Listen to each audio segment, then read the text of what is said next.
In a 2011 study, researchers followed a group of judges deciding whether imprisoned individuals should be granted parole. Logically, one would assume that factors like the crime, sentence, and behavior of the prisoner would be the primary considerations. However, while these factors were taken into account, there was one surprising variable that had an outsized influence: the time of day. Prisoners who appeared before the parole board in the morning were far more likely to be granted parole compared to those whose hearings took place in the afternoon, even when their crimes and sentences were nearly identical. This might seem baffling at first, but the explanation is simple. In the afternoon, the judges were likely suffering from decision fatigue. Decision fatigue is a cognitive exhaustion that sets in after making many decisions, and it can make us more impulsive and less confident in our choices.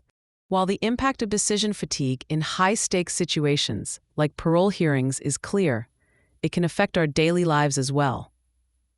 So, what causes this fatigue, and how can we fight it? Every action we take, whether physical or mental, consumes energy. Although it's not fully understood what resources are depleted during mental strain, research shows that people have a daily limit for making decisions. Once we reach that threshold, our brains tend to opt for simpler choices to conserve energy, pushing difficult decisions off for another time. How quickly we hit this threshold depends on several factors, such as the complexity, frequency, and novelty of the decisions we face. For example, choosing what to eat for breakfast might not be too taxing. It's a decision we expect to make daily with low stakes, and even if we're unsure, the break between decisions gives us time to recover from any cognitive energy spent. But now imagine a more complex scenario. Your car suddenly breaks down and you need to replace it immediately. This is a complicated decision with high stakes, requiring hours of research and careful consideration. The added pressure of time intensifies the stress, and you might end up wondering whether you made the right choice afterward. Just one decision like this could push you to your decision-making limit for the day.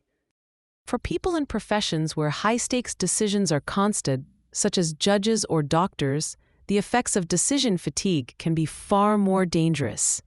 Doctors, for example, often work long shifts filled with life-or-death decisions. Studies have shown that medical workers are more likely to make critical errors during extended shifts due to mental fatigue. Addressing decision fatigue in these high-pressure fields requires systemic changes. But what can we do to protect ourselves in our everyday lives? One effective approach is to reduce the number of decisions we make each day. You can simplify your routine by spreading tasks over multiple days or even eliminating some low-priority choices altogether. Another trick is to reframe tough decisions as if you're advising someone else, as it's usually easier to offer guidance than to make the choice yourself. Finally, not every decision is of equal importance. Learning to let go of small, less significant choices can save precious mental energy for the ones that truly matter.